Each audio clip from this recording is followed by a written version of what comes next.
Welcome to the channel. Thank you for joining me. This is Rev Dr. J.W. Morrison, theologist, New South Wales, Australia, on the subject of ancient biblical covert emotional incest and how it's still alive today. It's a shocking phenomenon that takes place in families due to a breakdown in the adults, usually immature adults, trying to be parents and things. They're dysfunctional, they've withered away, they haven't kept up with their responsibilities, they haven't developed themselves to a place where they can manage the relationship in a way in which it's sustainable or lasts. For my case, I'm going to concentrate here on mother-son, which has been my life experience with it. There are different combinations, father-daughter, mum, two sons. There can be several children. The mother can still be married at the same time as all this is happening, where she'll negate the father and replace his role with the son, and the intimacy will fall away, but emotionally and physically, all the way up to sex, the mother will use the son as a means, or sons as means of intimacy, emotional intimacy, and physical closeness. And a lot of it in that instance is the responsibility of the negligence of the man. So this isn't a blame game. None of my videos have ever meant to be blame.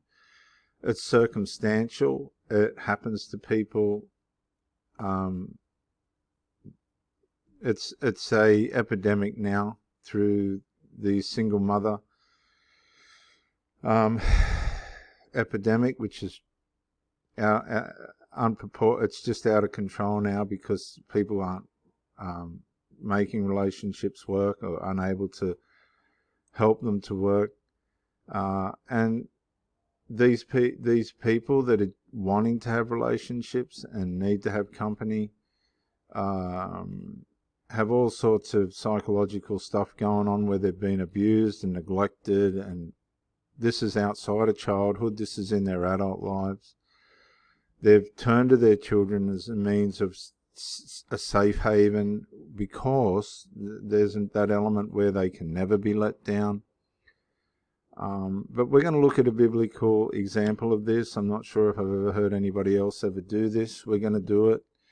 For those of you that are got a mind on Jezebel and all this kind of thing, you can kick Jezebel to the curb in comparison to what some of these other women in the Bible were up to and how they affected people and what they did, their deceitfulness and cunningness and scheming. They changed the course of people's plans in life, in their deception and things. They undermined the men, the heads of the house. In this instance, we're going to look at Rebecca and Jacob, Isaac and Esau. Genesis 27, ancient biblical covert emotional incest in action.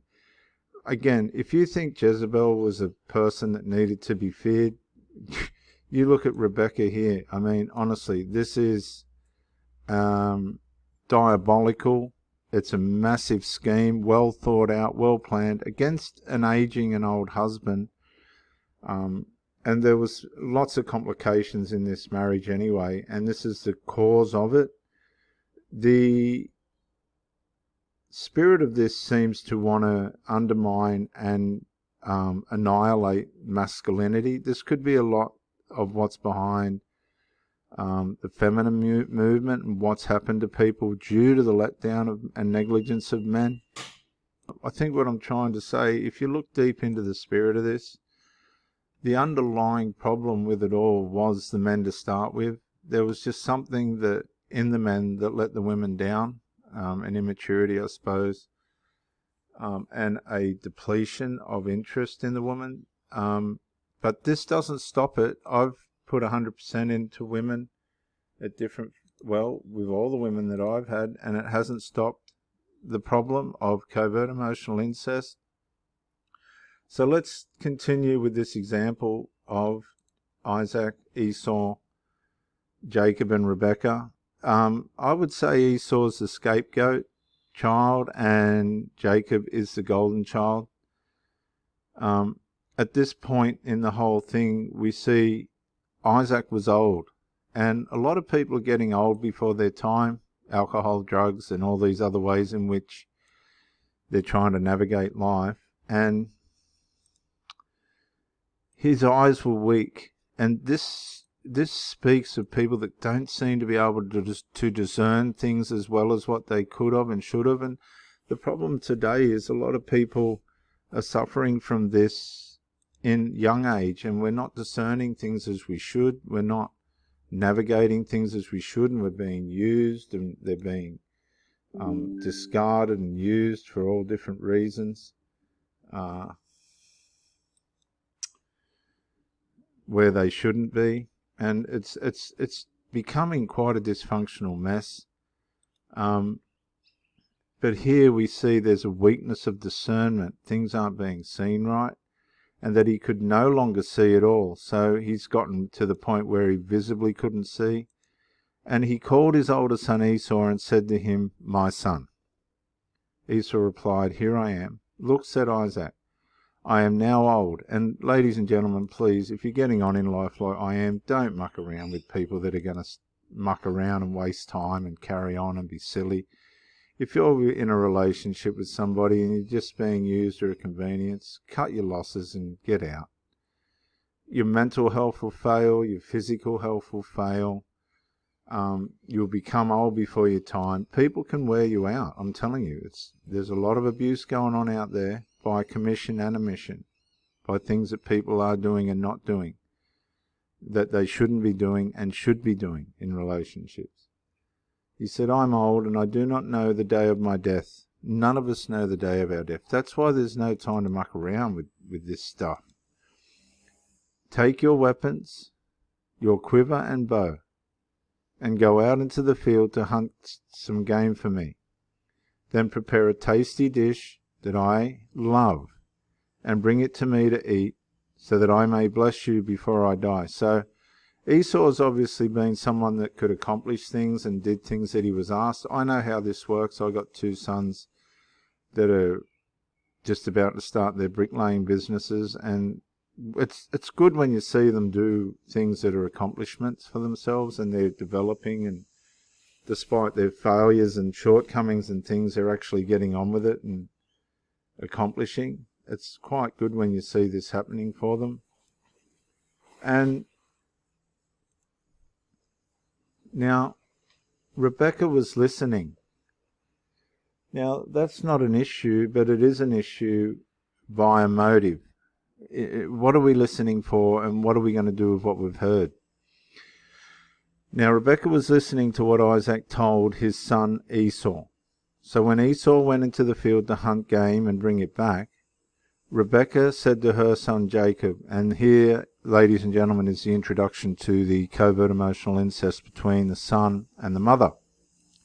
Watch how this works. "Behold, I overheard your father saying to your brother Esau, 'Bring me some game and prepare me a tasty dish to eat, so that I may bless you in the presence of the Lord before I die.'" Now he was the firstborn, and he was entitled to this blessing, viewers. And here the mother is actually going to undermine the father's intention for his son. And this is quite wicked. This is very wicked. So this is what the mother says in response to what she has heard the father say to the firstborn. "Now, my son, listen to my voice and do exactly as I tell you. Go out to the flock and bring me 2 choice young goats, so that I can make them into a tasty dish for your father." She's completely, viewers, God, dear God, this spirit is running wild, and it's being described as Jezebel. It's not Jezebel. This is not Jezebel. This is a completely different, rebellious, masculinity undermining spirit altogether. It's more lethal, it's more cunning, it's more deceiving and deceitful. in a whole different vein, in a whole different way. It's like a different galaxy of evil. The father's got his mission underway for his eldest son and where it needs to go and what it needs to do. But the mother has deliberately decided via covert emotional incest. Look, you've got to understand, you guys that are in these relationships with these mothers, you're not even the husband. You've come in, you've met this woman, and you're trying to have a relationship with her, and underneath it all there's this spirit that's working with the son. Could be a father with a mother. I've seen stepmothers that are absolutely evil. I've known girlfriends that have been on the ends of some of these stepmothers that their fathers have ended up with, and all the different combinations and ways in which this can work. But here's the classic mother-son, golden child scenario where we're going to undermine and change the direction that the father needs to take us in, right, and go completely in the opposite way. We're going to use the weaknesses. We're going to use the weaknesses of the man, right? We know what his weaknesses are. He's not thinking straight. He can't see anymore. His senses are dull. He's at the end. Now, this can happen to people that haven't got the discernment to see what's going on, even in their youth, 20s, 30s, 40s, 50s. I'm going on 60. I've had this happen in my last 2 relationships. And the parent, right, will try and shuffle themselves between the father and the son, but they will side towards the son. They will side towards the son. You've got to understand this is how covert emotional incest works. They'll elastic band out in the relationship, but they'll snap back to the covert emotional incest will always win. Now, that's fair enough if you're, one of the family members and, oh, it's all wonderful how well mum and so get on. But if you're the man, you're going to end up damaged. You're going to end up mentally damaged, even physical. I've had physical injuries from the mental disruption this causes to you. I've nearly been killed because my mind has been so frazzled from this, right? And the power of this, and that's the intention of it, right? If somebody's going against you, the intention of this is to wipe you out, to get you off the situation, to get you out of play, so that the parent, the mother and the son can get their way. Now look, this is the mother's advice against the father's. This, ladies and gentlemen, I don't know if you understand what you're seeing here. There's people being damaged right across the world by these parentified bonds that are being made by disgruntled parents in marriages and in exclusive relationships, or just in where they've brought children into the world, and they've pushed the partner to the side and made the children their partner. This is the spirit of it, viewers. Now, my son, listen to my voice and do exactly as I tell you. The desperateness, right? The deliberateness. Go out to the flock and bring me 2 choice young goats, so that I can make them into a tasty dish for your father. Now, this son may not be aware of anything that's going on with the father, the kind he loves. Now, the interesting part about this is Esau's gone off to do his father's will, and this boy's doing his mother's will, but he may not know what's going on with the father yet, the kind he loves. Then take it to your father to eat, so that he may bless you before he dies.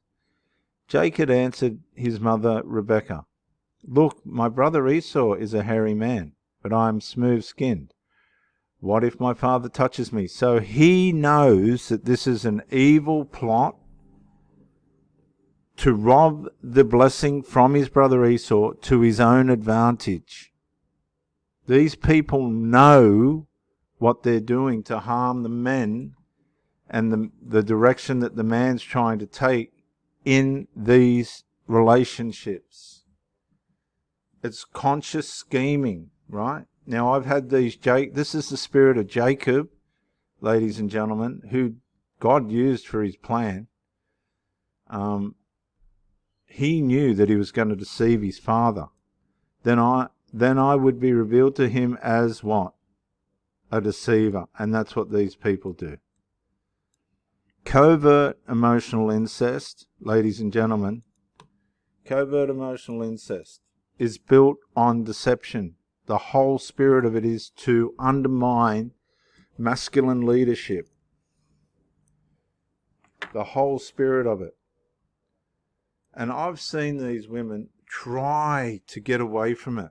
I've seen them try, and they can't. It snaps them back.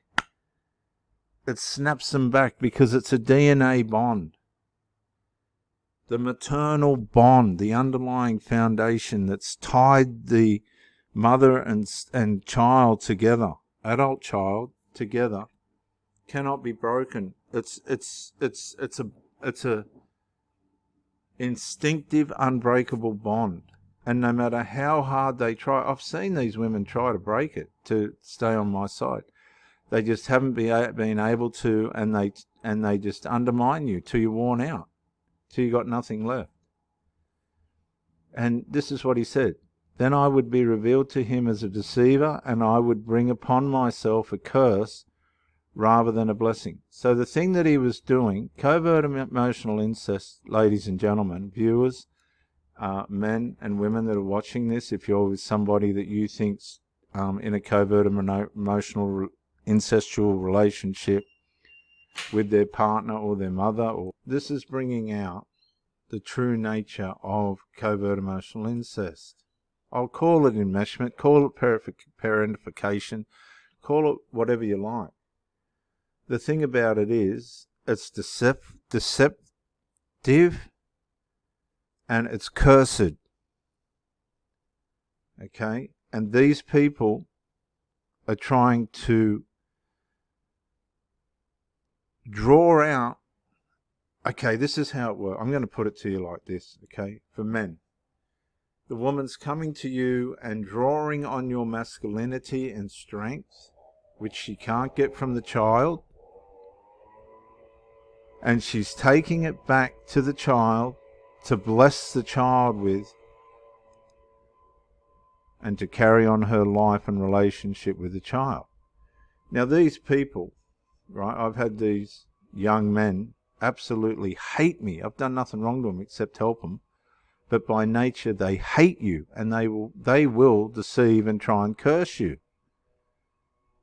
It's just the nature of this. You've just got to accept the nature of it. His mother replied, and this is the lengths that these mothers will go to. Now, I'm not making this up. What's it say? What's it say, guys? I don't care. Your curse be on me, my son. Just obey my voice and go get these goats for me. Guys, I'm going to stop this video here. You have to understand that these people are running around trying to undermine good men. They don't even know they're doing it, a lot of them. The last one did. The last one I had did, because I explained it to her. And this is how you know you're dealing with people that are not quite right, because they mirror you. Sometimes you're best off not saying anything to them about the things that you know on these subjects, because when I first met this last lady I was with, and oh God, I spoke to her and the children about all this, and it ended up being no different. And as a matter of fact, the more you tell them, the worse it's going to be for you. You're better off not saying anything.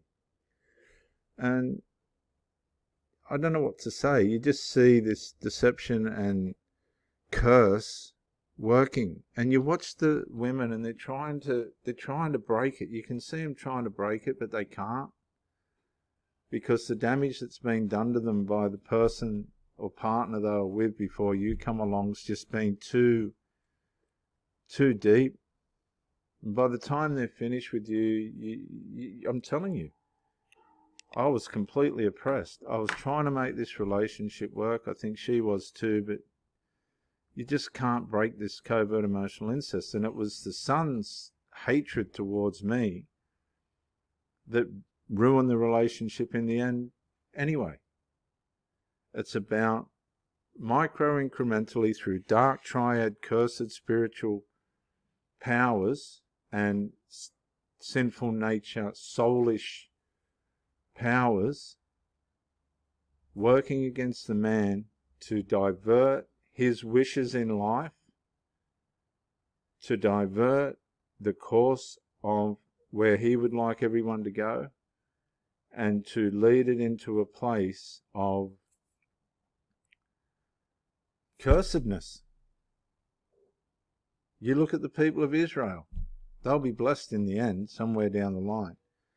But the trouble that this caused was insurmountable, irreparable, and completely deceptive.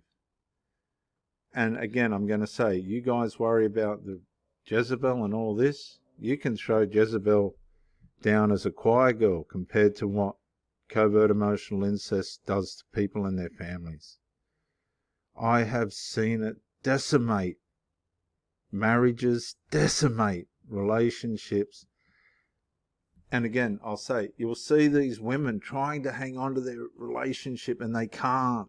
They just fall back. They just fall back like the soldiers and the Pharisees did when they came to Christ and they said, "Who's Jesus?" in the garden. And he said, "I am," and they just fell back. These people default back. I actually feel sorry for them that it's ended up this way and that they just lose. The sons lose. None of their relationships work. The mother loses their relationships for their sons. And it's even worse for the people that try and have relationships with them. It's cost me hundreds of thousands of dollars, a marriage, which I take so seriously. You know, you don't just go get married for the fun of it to have some delinquent children just ruin it. And then the next relationship I had was just completely obliterated because somebody had their nose out of joint and was completely trying to misrepresent me because they wanted mummy to themselves. I know it sounds horrible and but this is the truth. I've experienced it. It is an evil, wicked, deceiving, cursed spirit. Right? If you want to get down to the biblical language of it. And you need to know everything you can about it to protect yourself from it. Because these people want to be loved, but they want to be loved as a triangulation. You'll just be the weaker part of the relationship, and the covert emotional incest will be the truth of the relationship. You'll be emotionally starved. Your mind will be depleted from trying to work out what the problem is. You'll be cursed.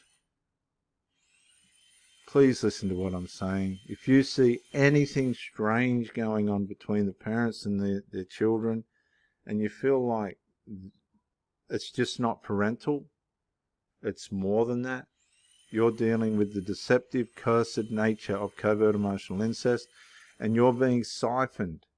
Your masculinity or femininity is only being siphoned until you finish with and being put into emotionally the parent and the child, or the child and the parent. That's why it's conflictive. That's why if you're with the parent, the child will conflict with you. If you're with the child, the parent will conflict with you. You have to recognize this because it will ruin your psyche, it'll ruin your mind, and you'll come under a curse. The curse of it. Ladies and gentlemen, this is Rev Dr. J.W. Morrison, theologist. I've shown you in black and white. Bye for now.